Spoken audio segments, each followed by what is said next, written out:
In this video, we're going to take a look at transitions and how to incorporate transitions into our writing. To start, let's look at the definition of a transition.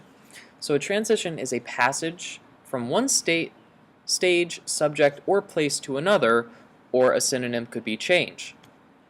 Another definition is a movement, development, or evolution from one form, stage, or style to another. Both of these definitions really make sense for what a transition is in our writing. It is a movement or a passage from one idea in our writing to another idea, a supporting idea, an idea that's different. It doesn't matter. Anytime that we are changing our subject in our writing, we need to transition. One of the worst things that we can do as writers to our readers is to confuse them. And one of the easiest ways that we can confuse someone who's reading our work is by not transitioning from our ideas. So we have some tools available to us. One of the first is there are a lot of transition words and phrases that we can use in our writing. These are just some of many that we can pull in and use to move between ideas. We have introductory phrases, concluding phrases, supporting opinions, introducing details, cause and effect transition words and phrases, compare and contrast, and countering or counterclaim transitions. So I'm going to be using some of these to actually improve a student's piece of writing. So this is the introduction and body paragraph of a student's HIQ, and we're going to see if we can add in transitions. Now keep in mind, this video is solely about improving transitions. We're not going to be criticizing this piece of writing based on the background information or the evidence or claim, anything else in here.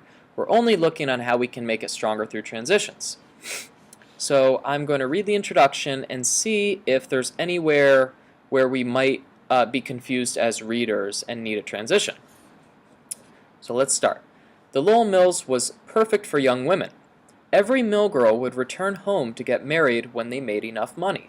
Some stayed there over 2 or 3 years and made more than enough just to get married or have a wedding. The bosses or managers that worked at the Lowell Mills seemed very strict. Every girl that wasn't working hard or wasn't doing something the right way would get fired.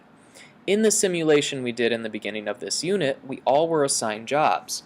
If our boss caught us doing something wrong or too slow, we would go into unemployed. The opportunities that America's First Factories provided for young women did outweigh the hardships they experienced there because of the financial opportunities, pay, and living conditions. Now, one of the areas that confused me a little bit as a reader is the connection between these last two sentences. The first sentence here is still talking about background information. The second sentence is our claim.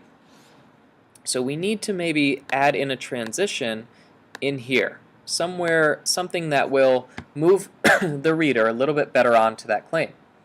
So I'm going to look at my transition words and phrases, and I'll actually look at these introductory phrases because I'm introducing my claim. In my opinion, the opportunities, so I could use that. It is my belief that, there is no doubt that, from my point of view, it seems to me that, I question whether I okay. So I'm really looking at these first 4 or 5, and really any of those would work in that situation. So let's go with, it is my belief that. Let's put that in here. It is my belief that, now let's decapitalize that, and let's see if this sounds better. In the simulation we did in the beginning of this unit, we all were assigned jobs. If our boss caught us doing something wrong or too slow, we would go into the unemployed.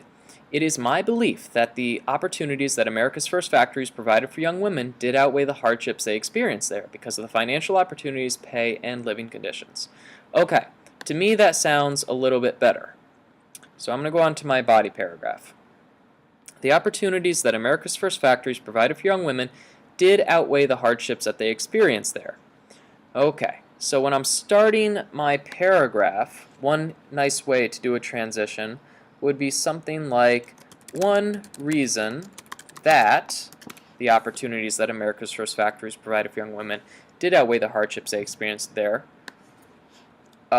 is because of the financial opportunities. So by adding one reason that, I've transitioned my reader into knowing that, okay, now we're going to be talking about one of these reasons. So let's continue here. The financial opportunities were so good that some nights they, I'm guessing this means they, were able to attend public lectures. In the source called Historical Essay, Mary H. Blewett, Caught Between Two Worlds by a Lowell Mill Girl, it said, young unmarried women could be paid much less in wages than young men. But as textile operatives, they earned higher wages than in any other woman's occupation. Alright, so I'm introducing a detail here. I'm giving evidence. So I feel like I need a transition here. The financial opportunities, the financial opportunities. So I'm going to look back in here and I'm going to look at introducing details. For example, in fact, for instance, as evidence and in support of this. I like for example. Let's see how this looks. For example, so let's see, one reason that the opportunities that America's First Factories provided for young women did outweigh the hardships they experienced there was because of the financial opportunities.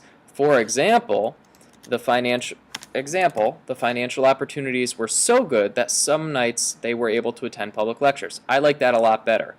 So I've stated a topic sentence, and now I'm giving an example of why that topic sentence is true. And then I give evidence. That has a really good flow to it now. Okay. We're down here now. This quote shows that that women that work in the mills can make enough money to have a living off working in the mills. In another source I looked at called Mary Stiles Paul Letters, it says, I think the factory is the best place for me. All right, let's add in a transition here in another source. So when I'm looking at another source, this is a supporting opinion. Now I'm giving supporting details. So I could say first, second, third, finally, furthermore. I like furthermore. In addition, also works too. Moreover works, further works. Let's go with furthermore. That's a really good word. So furthermore,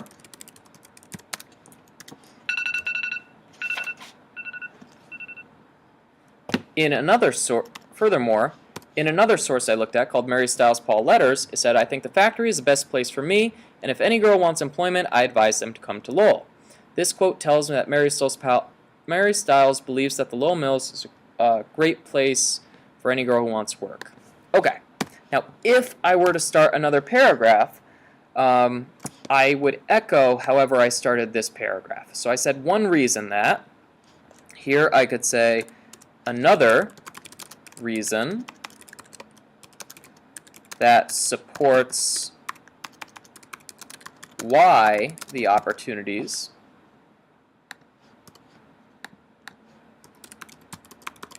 and continue.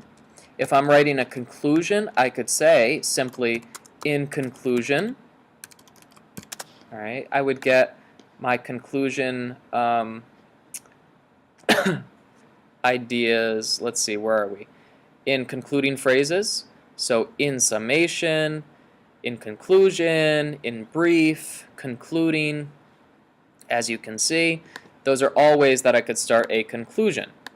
Okay? So you have a lot of tools here. You can look up transition words and phrases. But what you really should be doing is reading your work and trying to think about which ideas don't necessarily flow from one to another and using words to fix that.